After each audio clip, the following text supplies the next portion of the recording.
bá mi gẹ́ẹ̀tì oyin original ike ńlá kan bí eléyìí, bá mi gẹ́ẹ̀tì camphor níwọ̀nba ò ní jẹ́ kó pọ̀ jù, ìmí ọjọ́ níwọ̀nba ò ní jẹ́ kó pọ̀ jù, kọ́ńblálà níwọ̀nba ò ní jẹ́ kó pọ̀ jù, wàá bá mi gẹ́ẹ̀tì epo igi àgàn níwọ̀nba, wàá wá gún gbogbo àwọn nǹkan mẹ́rẹ̀ẹ̀rin yìí papọ̀, wàá sọ di powder, wàá bá mi dà, wàá mix ẹ̀ pẹ̀lú oyin original. Gáàsì kọ́ọ̀pù kan láàárọ̀, ká sọ pé bí ṣíbí mẹ́ta láràárọ̀ every morning, ṣíbí mẹ́ta mẹ́ta, ìgbà míì náà o tún lè lò lálẹ́.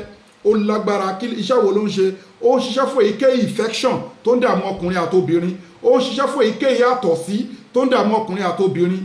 Fi fídíò ìránṣẹ́ kò lè farabalẹ̀ gbọ́ fídíò ìdélẹ̀ ṣíwájú kó tó ṣiṣẹ́ àbí tó wá iṣẹ́ ìtọ́ni kò tó bá lágbára fún àkáǹtì àwọn ọmọ aláìní charity account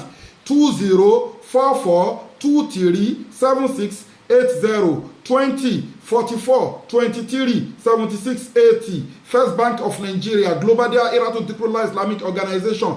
Gbogbo ìwọ tó wá fẹ́ ṣàbíamọ láyé, àbọ́kùnrin tó ní ìpèníjà, àbóbìnrin tó pé both natural and spiritual problem lóní tí ò jẹ́ kó lóyún, wá lọ fún full package wa. Bí sí ní láì tààlà wàá fi inú ṣoyún wàá fẹ́yìn gbọ́mọpọ̀n, kódà kó lọ́wọ́ ayé inú, before period, during period, after period. Àtẹni tó pé ń forí kókó aláǹtakùn jẹun lójú oorun, ìbálòpọ̀ ojú oorun, àtẹni táyé ń dà láàmú, àti ọkùnrin tó pé nǹkan ọmọkùnrin ẹ̀ weak erection, quick ejaculation, premature ejaculation, low sperm count, àwọn oríṣiríṣi ìpèníjà yẹn ló dà láàmú. Reproductive system ọkùnrin generally, both natural and spiritual, reproductive system obìnrin generally, àtàwọn oríṣiríṣi àwọn nǹkan tó ń da àwọn èèyàn láàmú for both natural and spiritual. Ẹ contact Sheikh Afagba lórí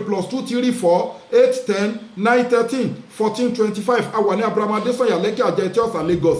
Ètò àwẹ́wà tá a fi yanjú problem fáwọn èèyàn, ètò sàárà wà, ètò àdúrà wà, àwọn halal powder wà lóríṣiríṣi tó gbẹnu tó àtàwọn product made in India packed in South Africa. Kò síbi tẹ́ ìwà tá a ti ní deliver fún yín, and deliver to America, Canada. We are using the best logistic in the whole world.